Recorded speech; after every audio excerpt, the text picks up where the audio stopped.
Hi, I'm Wave Theory, and this is my first ever video review of a piece of audio gear. I have been writing written reviews of audio gear on Hi-Fi Guides forum and Headphone for about a year now, I think, and I'm now jumping into the video side of things. And I am going to jump in with the Audeze LCD-R headphone and its companion, the Schiit Jotunheim A current drive headphone amp.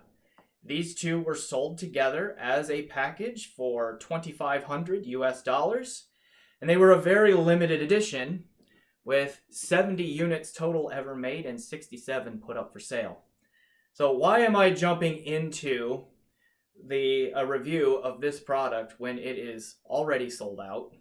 Okay, I think they lasted for something like an hour or 2 hours or some such thing when they first went for sale, right? And that you can't readily obtain. Why start here? Well, a couple of reasons. This is a really interesting piece that I think we need to talk about here in the audiophile community. So I have three goals with this, with reviewing this one first in video form at least. And that is, number one, some of these will inevitably become available for sale on the used market. And if you are interested in one of these, I want you to be as informed as possible before you decide to pull that trigger, because you will have to decide to pull that trigger very quickly. I imagine that once one of these gets listed, it'll be gone quickly, okay? Goal number two is I want to educate the audiophile community more generally about what this driver tech brings to the table. Because the reality is, because of the very limited quantity of these ever made and the limited availability, only a small handful of audiophiles are ever going to be able to hear it, unfortunately. And I want our community to know about this headphone. And that leads into goal number three, because I would like to apply gentle but persistent positive pressure on Audeze to either make more of these or take the next step with the core driver technology in here, design a new model built around that tech, and make that new model more widely available, and please do it sooner rather than later. Okay, so hopefully I will accomplish those three things. Now, this is going to be more of a highlight video here in video form, because like I say, I have the written review, which is very thorough, which I will link to in the description below here. So check that out if this whets your appetite for more. So highlights of this thing. It is an Audeze LCD model. All right, so that means it comes with the Audeze LCD house sound, which typically means very good bass extension all the way down to the lowest audible regions. Like you hear the term planar bass or linear bass, which just means kind of flat response almost all the way down to 20 hertz. And check, okay? That is here. That's a classic LCD trait, okay? It also has that sort of bubble-like soundstage that creates that 360-degree sound field kind of around your head. Okay, the Audeze spatial presentation is more like almost puts you in the performance rather than the sound being presented out front to you. A way that I like to explain that is like if you're listening to a symphony, the Audeze LCD staging approach kind of puts you on the maestro's stand and you're almost in the orchestra, okay, or very close to. Whereas something more like a hi-fi man kind of spatial presentation is more out in front, kind of puts you more in the audience of that symphony orchestra. Okay, so again, the Audeze spatial approach is definitely present in this headphone too. And then there's the level of mid-range presence that is very typical of Audeze LCD, and that can be good and bad. Okay, good in the sense that the mid-range is not recessed. Okay, it is comfortably and appropriately present, but it can shout or honk sometimes a fair amount, depending on LCD model. Like the LCD-X, to my ear, can get very shouty, very honky, very hollow sounding at times. The LCD-2 pre-phaser, which I have one back here, okay, I have listened to that for a long time now, it is more relaxed in that way and doesn't shout nearly as much. But all LCD models that I've heard, which also includes the 3 pre-phaser and the 2.4, all that, they can struggle with some mid-range shoutiness. So that happens here. Now, this specific headphone, let's talk about highlights of this one. The biggest highlight and the thing that just jumps out right away is how incredibly resolving this headphone. And again, we can't forget that it comes with its companion amplifier, the Jotunheim A, which I'll talk a little bit more about in just a minute. But this combination of gear is just stunningly resolving. Detail, micro detail, and presenting all of that detail at lower listening levels, lower volumes. Like, it's all there, and it's all just really impressive, really amazing that they pulled it off at that $2,500 price point for the two of these. Like, my personal listening system, at least my most resolving personal listening system, is a HiFiMan HE1000 V2 powered by a Vielectric HPA V281 amp. And this combo is almost right there in terms of resolution with that signal chain I just named, which even at used prices is going to cost you at least $3,000. Okay, the V281 amp is not available for sale brand new anymore, but it was $2,500+ back in its day. And the HiFiMan HE1000 V2, even at new prices anymore, still lists for like just shy of $3K. So that's an expensive signal chain, and this one at $2,500 resolves almost everything that one does. The one slight difference is I think that the HE1000 combo has just a hair more bass texture. But other than that, the resolution is just right there. And that's really impressive. Now, the presentation of that detail is a little bit different. This one is more detail forward than that HiFiMan combination that I just mentioned there. So you notice the details a little bit more. They jump out just a little bit more. Okay, which again, like, makes you notice them. And there were several instances when I was comparing these two where I would hear something new that I've never heard before in a track, okay, on this headphone, and I would think, wait, does my HEC V2 resolve that? And the answer was always yes, it does. It just doesn't push it as forward. Okay, it's a more relaxed presentation on the HiFiMan. So this one's just a little bit more detail forward. Now, I am a listener that prefers my detail to be a little bit more relaxed, right? Because that sounds more natural to me. So this is more forward than what I really like about the resolution on my HEC V2.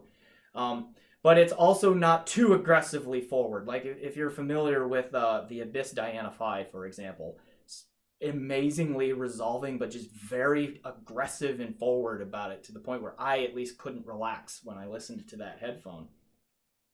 This strikes a nice balance there. Okay, so again, standout feature number one of this headphone is the resolution. Amazing. Okay. Really strong feature number two on this, I think, is the dynamics, like the macro dynamic punch. Okay, the bass hits pretty hard here. Now, from a frequency response standpoint, the bass is not elevated, but it's definitely active, quick, and punchy with pretty good pitch definition. All right, but the overall speed of this headphone, it's a very quick sounding, particularly on the attack. But then what they did with the tuning is they relaxed the decay just enough that it never sounds dry. There's still a nice, listenable amount of smoothness to the presentation here. So still very dynamic, very punchy, okay, but also smooth and listenable in that regard. And then standout feature number three is in the spatial presentation. Now, it still has that Audeze LCD series 360-degree bubble around the head. Okay, but within that 360-degree bubble, is some excellent imaging and separation. Instruments, voices, and all that are all given their own space that's nicely, clearly defined. It doesn't bleed together a whole lot. And there's even a nice sense of depth to it. Like a lot of headphones, particularly when you're talking about a $2,500 combination of headphone and amplifier, they can do lateral imaging pretty well. Some of them can do vertical imaging pretty well, but they struggle with that depth. And this one does a pretty good job in all three aspects of those. So again, another real standout feature of the sound profile of this headphone. Okay, so that's three really essential features in creating a lifelike sound, I think, that this headphone does really well. Resolution, macrodynamics, okay, the punch, the quickness of it, that sort of thing.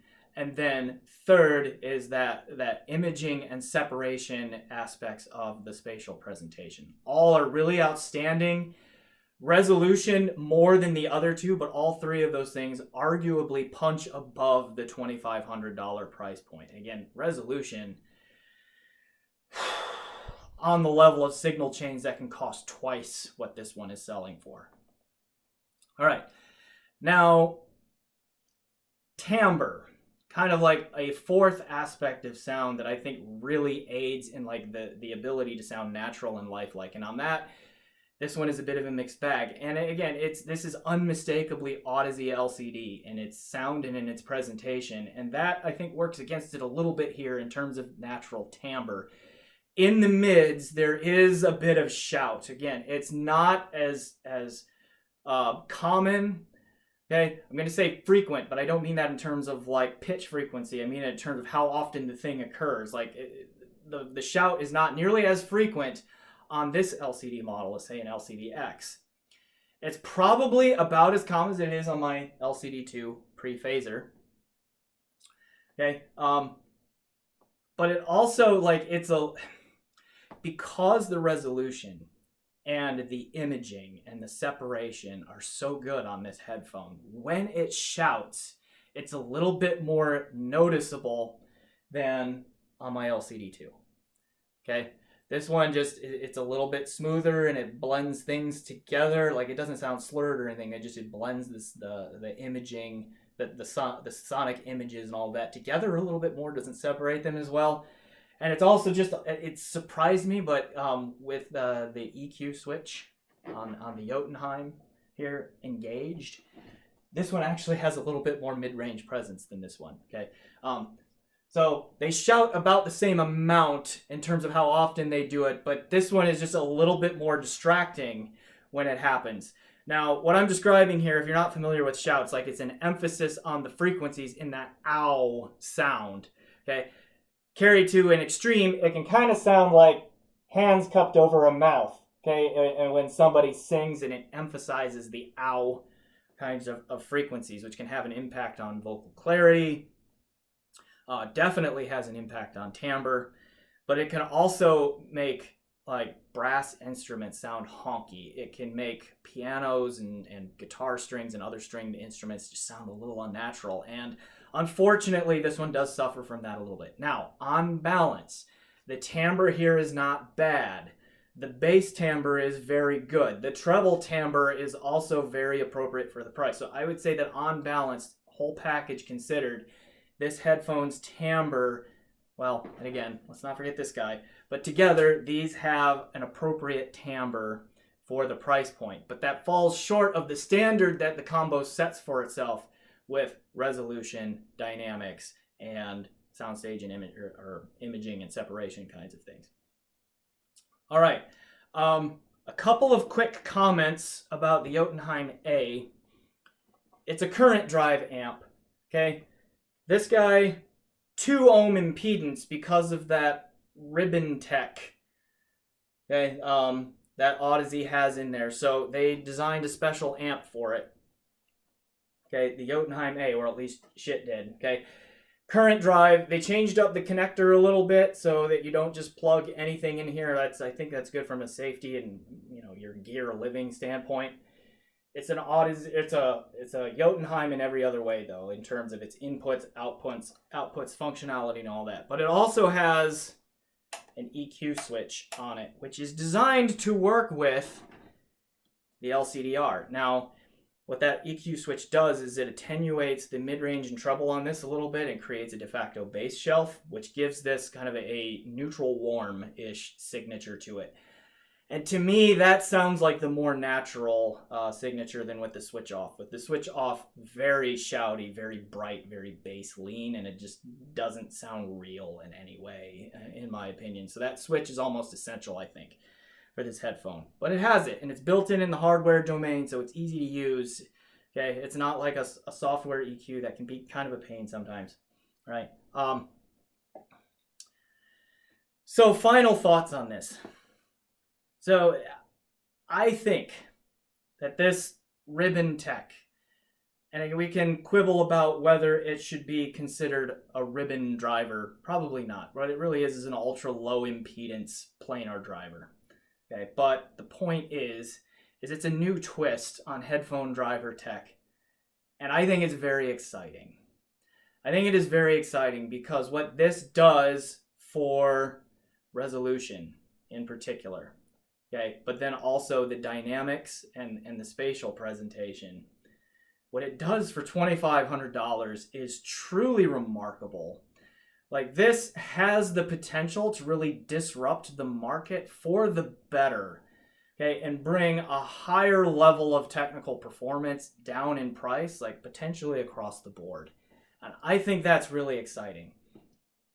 So I would really encourage Audeze to do one or both of the following, and that is make more of these, or take the next step with this driver tech and build a new headphone around it and make that one more widely available. And let's maybe do that like within the next year instead of like 5 years from now or something of that nature, because I think this has the potential, if done right, again, to disrupt the audiophile marketplace for the better, and we will all win in that scenario.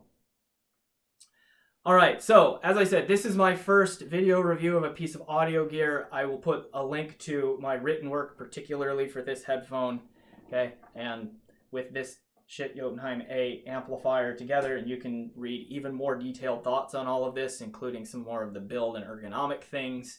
But yeah, exciting product. Unfortunately, I have to send it on to the next person, but there's a lot of potential here. So bravo, Audeze. Please keep moving forward with this tech. So I am Wave Theory. I hope to do more of these videos, so do the like and subscribe and all of that you do to support YouTube channels. And I hope to make more of these. So until next time, enjoy the music, everyone.